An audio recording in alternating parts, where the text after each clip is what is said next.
Upon discovering that Kaiser has been imprisoned, Fedem Orlin is immediately alarmed. Kaiser Lina, an honorable noble, pledges his allegiance to the burgeoning empire of Mephius. Fedem, fueled by urgent concern, recalls the moment the emperor, Ghoul Mephius, foolishly proposed the reconstruction of a sacred shrine. This impulsive act ignites Kaiser's outrage, prompting him to denounce such sacrilegious plans for Gravesend, which led to Kaiser's detention. Fedem recognizes the seriousness of accusing someone like Kaiser. His thoughts are engulfed with unease as he wanders the main palace hallways. Prince Gil Mephius appears, curious yet calm, chiming in with a chilling observation, "Have you heard of Lord Kaiser's circumstances?" Fedem, losing his composure, rudely retorts. Gil's calm demeanor never wavers as he rebukes Fedem, stating, "You suddenly went silent, and your complexion turned blue, then red. You seem very sick." These words send Fedem into an embarrassed, flustered state. Gil Mephius soon shifts the conversation. He is barely a month into his role, and the weight of responsibilities is palpable on his shoulders. The relentless grind of lessons with his mentor, Din, frustrates him to no end. Though he has yet to master the fine aspects of governance, he is acutely aware of how people perceive him following his first tentative steps as a leader. Gil's comrade, Orba, is nearby, steadfast and intriguing. The former gladiator stands quietly, embodying a mystery that Gil finds slightly perplexing. Amidst all the tense political maneuvering and the murmurings of dissatisfaction in the air, an evident camaraderie is revealed between the young nobles. Even amidst unexplored desires and unspoken words, their friendship remains unshaken. Meanwhile, who possesses an unearthly understanding of dragons, a talent that draws both dread and fascination, intrigues the group. She exchanges banter with Baton Cadmos, asking him in her typical straightforward manner, "Could you draw a dragon?" Baton, confident and somewhat skeptical, attempts to meet her challenge, only to be met with the unpredictability of Rant's perception. Romus is also present, urging young Baton to engage with the dragon's presence. When faced directly with the raw power of the creature, a mixture of fear and fascination grips him. Rant's laughter softens the edges of the tense moment, as she suggests to Baton, "Are you scared of the dragon?" A surprising camaraderie emerges between Ran and Orba, as she, without judgment, leads him toward understanding the creatures better. Her insights prove invaluable, and as if to underline her unique connection to the dragons, she halts a potential altercation with a simple, clear observation. Baton, not to be outdone, posture emboldened, approaches with newfound courage, though he is often at the mercy of others' whims. In this contentious world of dragons and politics, these young nobles and warriors are bound by more than just ambition. Through it all, Fedem reflects on the need for composure.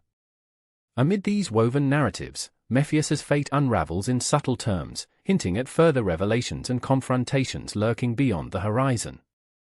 Each character, from the troubled Fedem to the contemplative Gil and mysterious Orba, adds a thread to this intricate tapestry that defines the world around them. Din was tasked with cleaning the prince's room, a job that was carried out to perfection because of the importance of the upcoming visit from the Grand Chamberlain. The room was pristine, and the effort reflected well on Din, as he was one of the few members trusted by the Chamberlain. The prince, Gil, was complacent about the room and had little regard for the cleanliness everyone else seemed to strive for in preparation for upcoming events. In stark contrast to the regal atmosphere, a group, led by Baton, was engaged in a rather sinister plot. A room within a dingy house became a site of tension and threats. Baton, known for his unsavory connections, was embroiled in dealings with men dressed as thugs, though they aimed for more refined appearances. These men attempted to extort Baton under the guise of demanding a fee for participating in lucrative schemes of robbery and deceit. The interaction between Baton and his counterparts boiled over with hostility. When a menacing figure drew a dagger as a threat, Baton responded defiantly, refusing to succumb to their demands. During this heated exchange, one of the men recognized Baton by his noble birth, despite his less-than-noble current standing. The men threatened dire consequences, making it clear that they were not to be trifled with. Orba, a key character, suddenly found himself caught in the chaos as a scuffle broke out. One of the men lunged, attempting to deal a fatal blow, but Orba's swift instinct saved him. The fight intensified, and against this backdrop, Orba demonstrated his combat prowess, managing to retaliate and hold his ground. With each deft movement, Orba countered the thuggish attack, revealing a surprising depth of skill. The aftermath of the altercation left several men wounded, but Orba remained unscathed. Baton, practically dazed by the sequence of events, was nudged back to reality by Orba's urging. Despite the gravity of the encounter, Orba's insistence that Baton and the remaining accomplices flee underscored the urgent need to escape before authorities arrived. Crowning this tense moment was a conversation with Princess Inelli, who intervened with sharp wit and diplomatic finesse. Her interaction with Orba was layered with nuance as she leveraged her connections and influence subtly. It was clear to Orba that Inelli gleaned more about the situation than she let on, and her words were filled with veiled implications regarding the imperial court, which loomed large with political intrigue. In another sequence, Orba encountered Imperial Prince Gil, who appeared to be in contemplation. This deep moment of reflection hinted at Gil's inner turmoil about his position amid the Empire's dynamics. His interaction with a painting of Zart Quark evoked thoughts of duty and loyalty that weighed heavily on both him and the nobles present. The gravity of political machinations within Mephius became apparent as the characters confronted the mystical and revered dragon god, a symbol that was both respected and used as political leverage. The Emperor's decree reverberated through the Grand Chamber, commanding obedience from Zart. This moment was striking, highlighting the tension between religious reverence and political authority. The Emperor's rage was a window into the immense pressures of ruling and maintaining order. The subsequent passages revealed the seamless blend of tradition and politics interwoven into the lives of the characters. The founding festival in Solan stood as a testimony to Mephius's rich cultural fabric, marked by celebrations and rituals that brought together royalty, vassals, and citizens of all ranks. In this vibrant assembly, Orba's ongoing predicament as a gladiator amidst these grand spectacles highlighted the stark contrasts between his world and the traditions of the Empire. Within the festival, dynamics shifted quickly, with Orba navigating through the ceremonious facade as Prince Gil. His movement through the crowd, interactions with notable figures, and his inner thoughts painted a vivid picture of the dual life he was living, one of a prince, the other of a gladiator haunted by survival instincts. Intermittently, Orba interacted with Princess Velina, whose perceptive nature and understanding exceeded that of those around her. Their exchange was laced with underlying tension and intrigue, as each attempted to gauge the other's intentions amid the larger backdrop of political maneuverings. Velina's sharp intuition and directness with Orba hinted at further layers of complexity within their relationship. As events unfolded, the intricate dance of power, tradition, and personal ambitions continued to blaze a trail through the lives of these characters in Mephius, setting the stage for inevitable confrontations and alliances in the chapters to come. At the heart of Mephius, in the midst of the imperial capital, intrigue and tension weave through the lives of those tangled in the political and martial webs of the empire. Fedem Orlin, a shrewd political player, muses over his strategy, wondering if the emperor would go as far as to prohibit certain foods due to superstitions. He voices these thoughts to Princess Velina, who views such actions as bewilderingly regal but remains wary of the emperor's inclination towards strange decisions. Meanwhile, attention turns to No, a civil servant with a keen interest in all things mechanical. As the days unfold, No embarks on a mission to gather intelligence at the arena.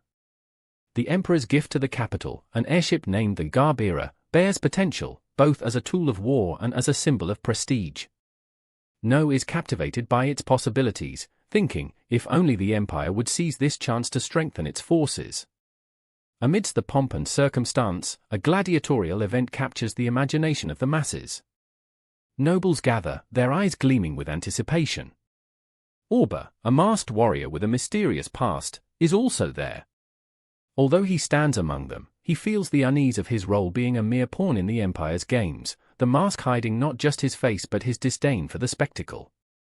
The arena erupts with the rhythmic beat of drums, as warriors, resplendent in their armor, perform their sword dances. The soldiers move with precision, their swords flashing like ribbons of steel under the glaring lights. Among them, one stands out with his formidable skills, drawing the attention of all present. His movements command respect, showcasing a level of mastery that is almost unparalleled. As the gladiatorial games conclude, No finds himself questioning the Empire's priorities. His introspection deepens when he uncovers whispers of rebellion and resistance simmering under the surface of Mephius' political landscape. These rumors suggest that not all is well within the circles of power, leading him to ponder his own place in the grand scheme of things. Meanwhile, Fedem receives sobering news pertaining to Zart Quark. The situation seems dire, with the anti-imperial faction being confined under house arrest, signaling unrest. Fedem, ever the opportunist, thinks of this facade as an act of deterrence by the Emperor to ward off potential insurgencies. His mind races, plotting his next moves carefully to stay ahead in the dangerous political game. Orba, amidst all the chaos, is approached by a noblewoman with a surprising request. "I'd like to see Rakuin fight again," she implores, pining for the excitement only a true gladiator can deliver. Orba, reluctant but bound by duty, considers her words with trepidation. Her request adds another layer to the ever-thickening plot, leaving Orba to grapple with the implications of such a public reappearance. In the shadows, meetings take place as figures like No attempt to glean information on the matters at hand. No's mind is ever calculating, ever observing, his thoughts tangled in the complexities of Mephius' condition. Despite his civilian status, he understands the power struggles more intimately than most, and it worries him profoundly. As events unfold, the atmosphere in the imperial capital is one of anticipation punctuated by anxiety. Festival times loom, providing both a distraction and an opportunity for those who wish to manipulate the outcomes of ongoing political feuds. Fedem, sipping on wine, envisions his next steps, unperturbed by the looming political storm. He knows his place, and he knows how to navigate the tempestuous seas that constitute the imperial court. Across the city, the scent of impending conflict hangs heavily in the air. As batons and swords clash, Orba stands amidst the storm, his destiny tightly interwoven with the fate of the empire of Mephius. With each passing day, he finds himself further drawn into the machinations of power, rebellion, and honor. As the festival dawns, the future remains unwritten, and the players on the stage prepare to make their moves. Orba listens intently as Uberi warns him of the danger he faces. Uberi's words hang heavy in the air, "But what will you do with that princess of yours? If you move poorly, her life will be in danger." His words cut deep, stirring unease about the political web Orba finds himself tangled in. It becomes clear that politics in Garbira are fraught with peril and betrayal. Din, by Orba's side, addresses urgent matters. The Moonlight Palace is abuzz with envoys and festivities. As Din focuses on their current task, he inquires about heading to the palace. Orba, with a mind for strategy, affirms the connection between their mission and the palace activities. The shifting atmosphere around them indicates the urgency of their plans and hints at the swirling courtly tensions. Meanwhile, Velina Owl is determined to find her own path. Her ambition has ignited, and she prepares meticulously for the maneuverings within the palace. As she paces through her room, she resolves to navigate the vines of intrigue on her own terms. There's nothing to depend on. Velina is fully aware of the precarious political terrain she walks upon, especially concerning alliances and enmities. With calculated resolve, she weaves her thoughts around the recent political discourse, particularly concerning the Mephius events. Her eyes gleam with calculated intent as she sizes up the state of affairs and how she might use it to fortify her standing. Within the palace corridors, gossip and speculation ripple through groups of noble women. Relationships, alliances, and whispers of royal intentions are traded like currency. They approach Inelli, scrutinizing her influence and hinting at her potential suitors. Inelli manages to maintain her composure though beneath her practiced facade, tension simmers. The gathering of nobles underscores the social dynamics at play within the palace. Then, an unexpected figure steps into the limelight, Orba. His presence stirs curiosity and intrigue. The royal dance presents a clash of worlds as Orba, once a gladiator, now stands as partner to Velina, dancing amidst the scandalized gasps and admiring gazes. Orba's demeanor is both tentative and bold. The rhythm of the dance encases them in a moment both surreal and consequential. Velina's confident steps and sharp eyes guide him across the floor. Anyone, Orba insists, hearing Velina's voice as the music swells, can do this. However, behind their poised facade, a storm of uncertainty lingers. Can Orba navigate the expectations of courtly manners and intrigue? The adrenaline of battle feels almost easier by comparison. Yet, his resolve solidifies with Velina close, and her touch grounds him amid the whirl of motion. After the dance fades, Orba is engulfed by a chorus of voices, questioning his victory over Ryukan. "You and the Crown Prince," they whisper with urgency. Orba remains evasive, hinting at noble heritage as he stays elusive to their probing questions. The night breeze cools the remnants of the dance as Orba wanders the palace grounds. As his eyes drift towards Velina in the garden, he recognizes a bond forming beneath their forced camaraderie. Her gaze reflects his resolve, and their shared challenges knit them closer even amidst the swirling ambitions and fragmented loyalties surrounding them. In that brilliant moonlight, Orba notes as he watches her in reflection, "I wonder if happiness awaits." The scene is set for a future wrought with potential and peril, both in the heart of politics and the private hopes of the young prince's stand-in and the determined princess. Through tension and alliance, the echoes of their dance linger as both an omen and a promise of what is yet to come. In the heart of Garbira, Nue Salzanti speaks with a steely resolve, rallying against powerful foes. The stakes are high, and Nue understands that his success hinges on the information he's carefully gathered. Despite being labeled simple-minded by some, Nui embraces his nature, using it to charm and strategize. He reflects on his endeavors, acknowledging that while the big picture remains elusive, obtaining even small fragments of the puzzle may suffice for victory. Nue knows he cannot rest on his laurels. He prepares meticulously for his plans involving Mephius, aiming to drive a wedge at a critical juncture. He must act decisively against Endra, reclaim Mephius, and confront the Crown Prince who unjustly ended Rykovan's life. The time for action is now, his patience has worn thin. Despite the complexity of his plans, he finds solace in the calming scene of the wind gently shifting his long hair. Meanwhile, in Zart Quark, the air is thick with anticipation as the sword festival begins. The town is bustling with visitors, all drawn by the allure of the festivities. Among them is Simon Rodloom, who notices Zart Quark's slimmed frame. As the celebrations swirl around them, Simon reflects on the deeper tension simmering beneath the surface, particularly the friction between Garbira and Mephius. Despite the dissolution of Zart's house arrest and appearances of peace, the political landscape remains precarious, ready to tip at any moment. The situation is further complicated by events at a sanctified gathering. Amidst the crowd's enthusiasm, political undercurrents bubble to the surface. Zart, after signing a document, knows the implications it carries. Societal unrest lurks even as the festival proceeds with normalcy. Yet, the rites and rituals hold a veneer of stability, a temporary balm on deeper wounds. Tensions escalate as Mephius' internal strife grows, particularly involving an assassination, which Zart vows to exploit. His ambition burns brightly, yet his methodical nature insists he awaits the perfect opportunity to strike.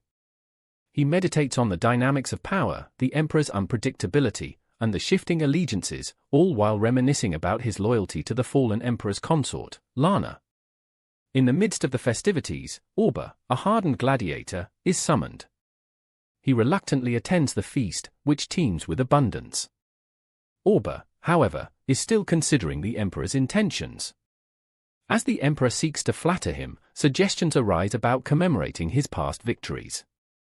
The Emperor relishes the idea, his words dripping with excitement, yet Orba cuts through the facade.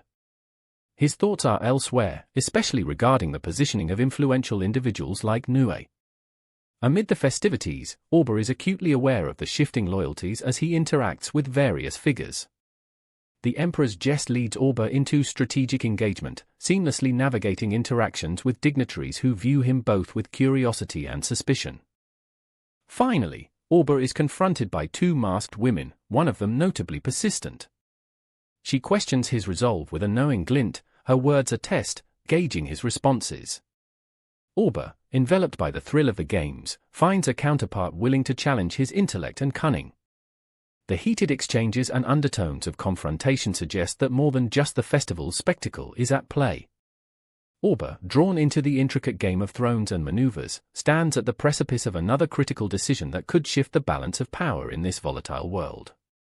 As the narrative unwinds, layers of intrigue, strategy, and personal vendettas interlace around Orba, Nue, and the machinations within Mephius and Garbira, steering the convergence of destinies toward an inevitable clash beneath the pretense of celebration. The morning fog casts a gloomy haze as Orba steps into the stone-walled arena. Bound in chains and a slave's garb, he has been thrust into the life of a gladiator, pitted against other slaves in a brutal spectacle. Yet, unlike the others, Orba is no ordinary captive. His mind is sharp, and his determination unwavering, as he plots silently to endure and eventually escape this perilous ordeal. Among his fellow captives, Pascia stands out, a skilled fighter and constant thorn in Orba's side. The gladiator matches are relentless, forcing Orba to survive one brutal battle after the next. Today, Pascia is called out to fight, and for once, Orba is merely a spectator. The fight is fierce, but Pascia emerges triumphant, reinforcing his reputation among the captives. Orba's thoughts drift to his own upcoming challenges. "If you're gonna do it with resolve," rings in his ears, a constant reminder of the advice given by his friend Goin. The day's atmosphere is tense, and Orba knows what is expected. To survive, he must fight not only with skill but also with cunning, understanding that every battle edged him closer to both danger and opportunity. His opponent, Miguel Tess, is a promising young gladiator, eager to prove himself. As the match begins, Orba adopts a strategy of patience, observing Miguel's fighting style. Orba knows his survival depends on not just his strength, but his ability to outthink his adversaries at every turn. Miguel moves in for the attack, his sword cutting through the air in quick arcs. Orba blocks and counterattacks methodically, looking for openings. As the duel progresses, a rhythm emerges, Orba deflecting and sidestepping, each movement calculated, each strike meticulously aimed. Just when Miguel sees an opening to attack, Orba counters with a swift blow, throwing Miguel off balance. Ultimately, Orba's patience and keen observation pay off. Miguel makes a final desperate lunge, leaving himself exposed. Orba deftly sidesteps the thrust and delivers a calculated strike, sending Miguel sprawling to the ground. The crowd erupts in gasps and cheers, the outcome decided by the fallen Miguel's signal of surrender. The verdict lies in the Emperor's discretion, and today it is mercy, sparing Miguel any further punishment. Around Orba, the other gladiators watch in a mix of awe and trepidation. His reputation as a formidable opponent is cemented further with each victory. However, Orba knows these matches are but small steps in a far larger scheme. His mind constantly churns with thoughts of escape, revenge, and the mysterious plans of those who control his fate. In the midst of this chaotic life, Orba is approached by Inelli and Baton, members of the imperial court. Their interactions hint at deeper machinations within the royal circle, where alliances and rivalries intersect like a tangled web. There is talk of the emperor and manipulation surrounding the sword festival, an event Orba is increasingly entwined with. The games proceed, with each bout bringing new challenges and further cementing Orba's standing. Despite the grim setting, amidst blood and betrayal, there lies a glimmer of hope. Orba silently vows to use his time wisely, to learn, adapt, and bide his time until the right moment presents itself. The world of the gladiators is merciless, but in its shadows lurks opportunity, and Orba intends to seize it with both hands. As Emperor Ghoul stands firm in his cruelty, the air around him crackles with tension. Although he shows no direct interest in anything concerning the defeated enemy, true Mephius spirit demands action. Nue, unwavering beside the Emperor, listens but offers no trace of sympathy for those who had suffered under the Emperor's previous neglect. His eyes riveted on the chaos, he reassures the panicked princess beside him. Velina, grappling with the weight of the Emperor's words, finds herself voicing her fiery thoughts. If I had the opportunity to intercede before the order for Kaiser's execution was made, what would the Emperor have done? Her musings stir unease within Toise, highlighting the ever-present danger of speaking against imperial commands. In the chaos surrounding them, Orba, under the guise of a masked gladiator, receives his second command from the merciless Cain. The gladiator's role he plays becomes a second skin, binding him to the motley crew of warriors and mysterious conspirators. Oppression clings to the air, but a deeper conspiracy brews beneath the surface. Pascia, a brooding figure beset with the scars of slavery, recounts tales of his past. He speaks of his village, ravaged under the weighty hand of imperial tyranny, and Orba listens, absorbing every detail as though it were a piece of his own missing history. They exchange stories of survival amidst muttered plans, igniting sparks of rebellion in their weary hearts. Orba's resolve strengthens, but his thoughts grow tangled. Among the fragmented whispers of revolt, he finds himself intertwined with the fate of the slaves around him. Voices from the abyss of oppression echo in his mind, urging caution, but the taste of freedom tempts him to risk it all. As alienation seeps deeper into each conversation, Orba contemplates an offer made by the conspirator Aegon. "Will you do it?" Aegon probes, challenging the young warrior to seize his destiny while souls dwell shackled to their brutal realities. Orba hides his hesitation beneath a mask of indifference, keeping his true intentions a mystery. Drawn into a gathering, Velina perches on the periphery, absorbing the scene with apprehension. Yet despite her fear, she whispers a resolution into the night breeze, one strong enough to cut through the veils of imperial deceit. With every passing moment, suspicions grow. The air crackles with vibrant tension as Orba and his fellow fighters stand united on the precipice of danger. As they prepare for battle, the young gladiator finds his resolve tested once more. Flickering hopes glimmer with each drawn breath, binding them together in defiance against their fate. Orba and Pascia, now allies in a precarious dance of death, prepare to face a day tinged with blood and uncertainty. Each step tightens the noose around their adversaries' necks, yet their movements betray nothing of their inner turmoil. Emotions reach a climax in the arena's shadowed heart, where warriors converge in a brutal confrontation. Amidst the tumult, Orba finds himself locked in combat with Pascia, a battle of comrades veiled by necessity. As they weave through the treacherous dance, eyes locked in a deadly embrace, they uncover the brutal reality of their fight. Orba, panting heavily, senses the cruel irony of their situation. Is it really fine for this to be the end? He muses silently, aware that every swing, every parry, might seal their destinies. Amidst the clash of steel, an unspoken understanding blooms between Orba and Pascia. Though rivals under orders, both sense the underlying desperation driving their actions. The heavy toll of betrayal and the resilient flicker of rebellion lie intertwined with each calculated move they make. In this cauldron of chaos, Orba, driven by memories of another life, fights not just for survival but for a future where chains no longer bind the oppressed. As the dust settles, shadows linger, promising more to come in the fight against tyranny. With hope daring to edge into every heart, the stage whispers a tale of resilience and rising force against looming darkness. Under the setting sun, the arena of Solan buzzes with anticipation as Orba, wearing his mask, steps onto the battleground to face Pascia. The crowd's eyes are fixed on them, eager for a spectacle of violence and valor. Orba, intense and focused, listens to the crowd's chant for blood and battles with the weight of the expectations pressing upon him. As he stands in the center, Pascia confronts him, emanating strength and experience. The tension between them electrifies the air, a duel that bears the potential to shift the currents of fate. Orba, who once fought for survival, now battles for purpose. With a sudden ferocity, the duel commences. Metal clashes with metal, echoing through the arena as both opponents push their limits. Orba, fueled by memories of hardship, meets Pascia's powerful strikes with equal determination. The audience watches, wide-eyed, as their weapons forge a tempest of skill and strength. Pascia, formidable and relentless, tests Orba's mettle. However, Orba is not easily swayed. He has endured too much, and his resolve hardens into an unyielding force. At a critical moment, the fight tips on its axis. Orba takes a bold step forward, striking with all his might, and Pascia, caught by the powerful swing, falters. Amidst the frenetic energy of the battle, Gawain suddenly shouts, imploring Orba to desist from the lethal blow. But the chaos of the arena continues unabated. Orba, gripped by a fierce determination, cannot stop himself. He lands a decisive strike, and Pascia succumbs to the onslaught. As Pascia lies defeated, supporters of the fallen warrior cry out, torn between anger and sorrow. The moment is poignant, a blend of triumph and loss.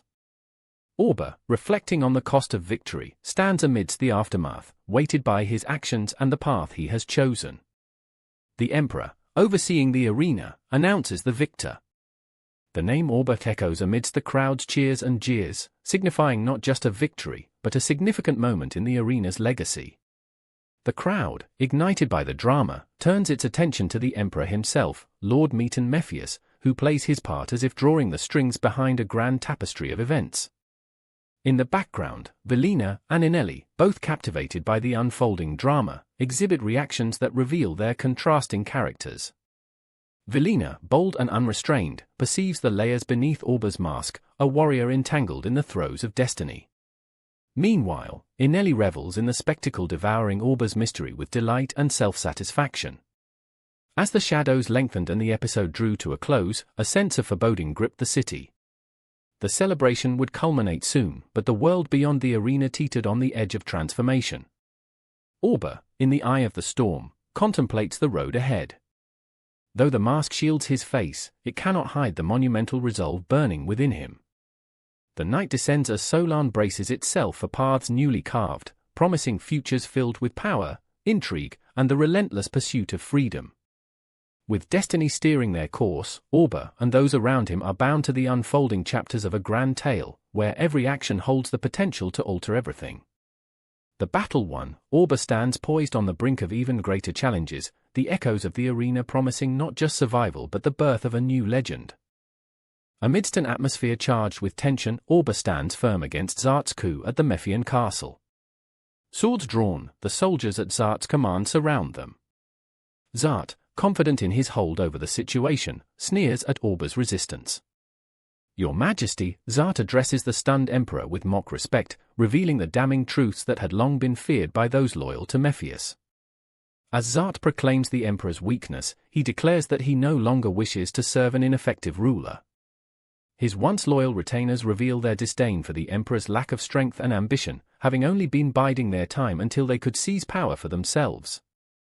"You never had the talent to flatter the emperor," Zart taunts, challenging the loyalty and bravery of those sworn to the imperial throne.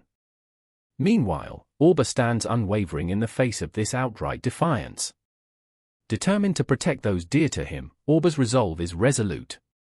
By his side, Shikyu and Rogue gather their courage, trusting in Orba's judgment and strength. Rogue, especially, finds himself conflicted, torn between his duty and the chaotic reality unfolding before him.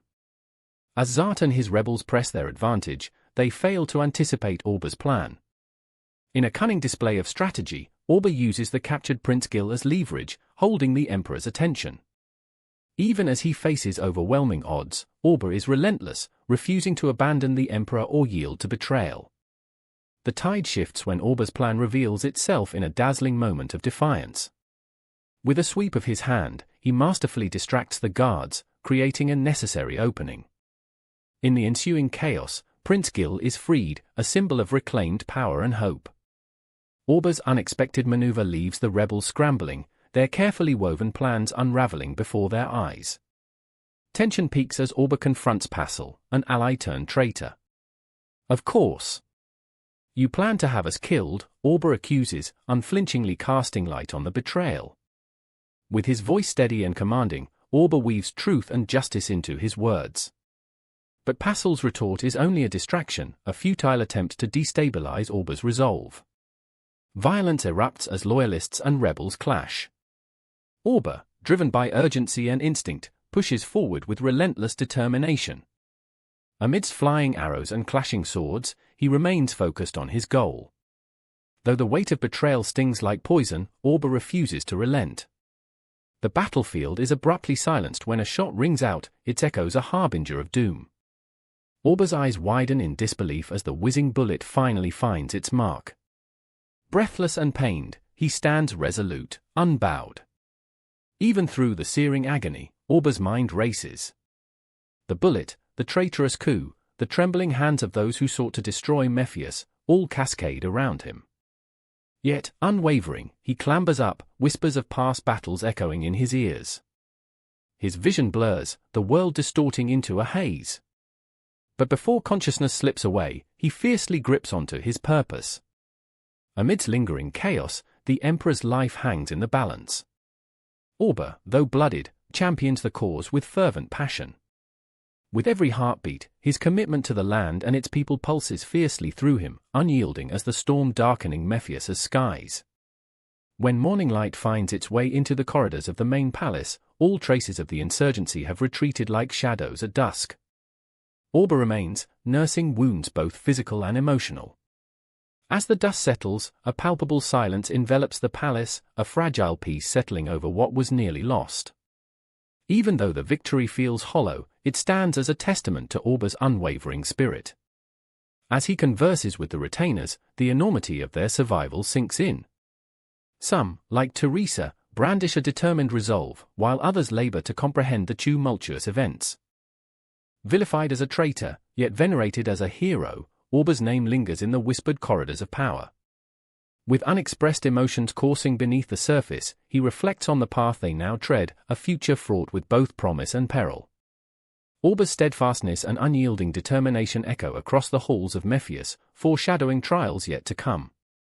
As shadows and light intertwine, Mephius inches toward its destiny, a future forged by those willing to challenge the impossible. The atmosphere is tense as Prince Gil Mephius confronts the daunting task of navigating a complex political landscape. 200 years of rivalry between the Mephius Empire and the enemy Axbazgan have culminated in an uneasy détente where peace hangs by a thread. The prince knows his position is precarious. This alliance could dissolve at any moment, and he fears the possibility of betrayal, sensing unrest while considering the long-standing feud with Axbazgan. The territories at the border remain a contentious issue. The land, once part of Mephius, fell into Axbazgan's hands following brutal conflict.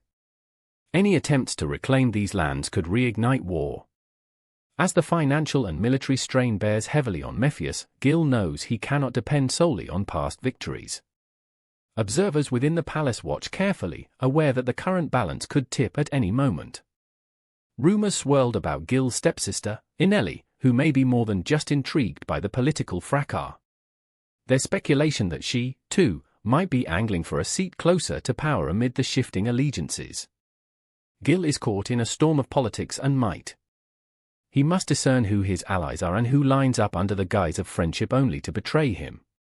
The situation doesn't simply call for military prowess, it demands delicate diplomacy, a game of words and wits. If he leaned fully towards either side, favoring End could attract the wrath of Axe, and giving too much ground to Axe could incite rebellion from other factions within Mephius.